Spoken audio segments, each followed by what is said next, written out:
بسم اللہ الرحمن الرحیم الحمد للہ رب العالمین والعاقبۃ للمتقین والصلاة والسلام علی خیر خلقہ محمد وآلہ واصحابہ اجمعین۔ آج زاد الطالبین میں ہمارا 99واں سبق ہے، جس میں ہم حدیث نمبر 92 کا ترجمہ، لغوی و صرفی تحقیق، تشریح اور ترکیب کے بارے میں پڑھیں گے۔ حدیث نمبر 92 ہے، ان لکل شیء شرۃ ولکل شرۃ فترۃ۔ ان لکل شیء شرۃ ولکل شرۃ فترۃ۔ ان بے شک، لکل شیء شرۃ ہر چیز کے لیے تیزی ہے، ولکل شرۃ فترۃ اور ہر تیزی کے لیے کمزوری یا سستی ہے۔ ان بے شک، لکل شیء شرۃ ہر چیز کے لیے تیزی ہے، ولکل شرۃ فترۃ اور ہر تیزی کے لیے کمزوری یا سستی ہے۔ اب یہاں پر شرۃن بمعنی تیزی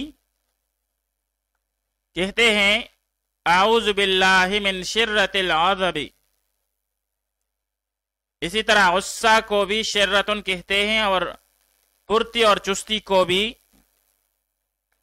کہتے ہیں۔ للشباب شرۃن، جوانی میں نشاط اور چستی ہوتی ہے۔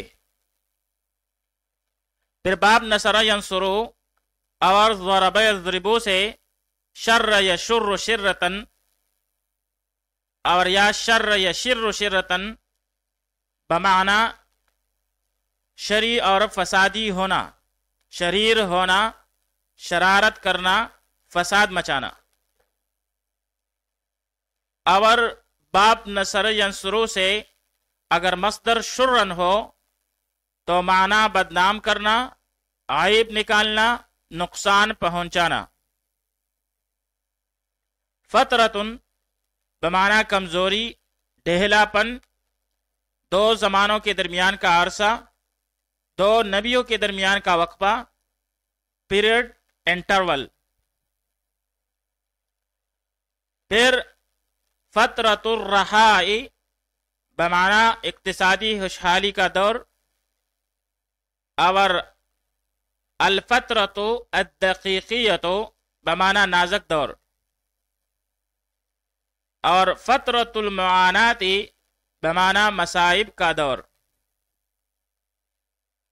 پھر باب نصر ینصر سے فطر یفطر فطورا بمعنی سختی کے بعد نرم ہو جانا، تیزی کے بعد ہلکا اور ڈھیلا ہو جانا، اور چستی کے بعد سست پڑ جانا۔ آئیے اب اس حدیث شریف کی تشریح پڑھ لیتے ہیں۔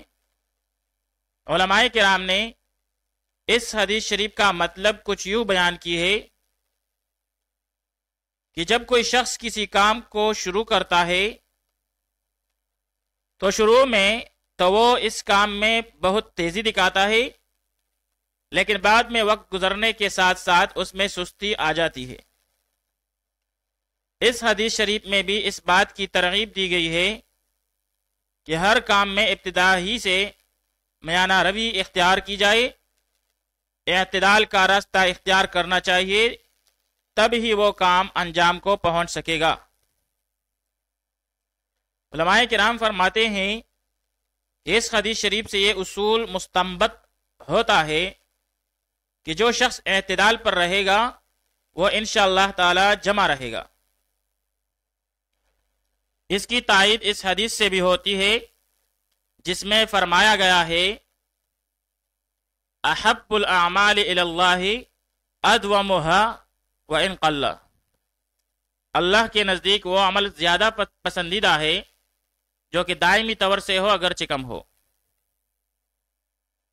اس حدیث سے بھی ثابت ہوتا ہے کہ ہر کام کو سکون اور اطمینان سے کرنا چاہیے، جلدی نہیں کرنی چاہیے، کیونکہ جلدی جو ہے وہ شیطان کی طرف سے ہوتی ہے۔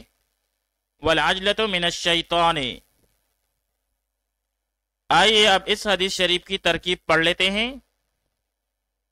ان حرف از حروف مشبہ بالفعل، لکل شیء لام جارہ، کل مضاف، شیء مضاف الیہ، پھر مضاف اور مضاف الیہ مل کر یہ مجرور ہوا لام جارہ کے لیے، پھر جار مجرور مل کر کائنۃ سے متعلق ہوا۔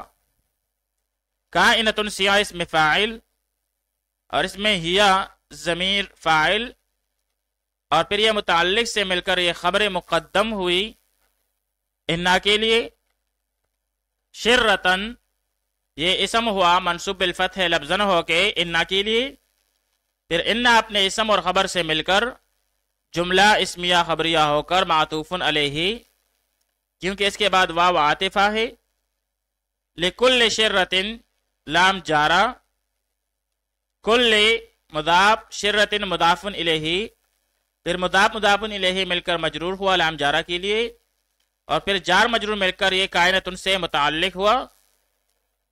پھر کائنۃ سیاہ اسم فاعل اپنے ہی ضمیر فاعل اور متعلق سے مل کر یہ خبر مقدم ہوئی۔ فطرۃ مرفوع بالضم لفظا، یہ مبتداء مؤخر، پھر مبتدا اپنی خبر سے مل کر جملہ اسمیہ خبریہ ہو کر معطوف ہوا، پھر یہ دونوں معطوف علیہ اور معطوف مل کر جملہ معطوفہ ہوا۔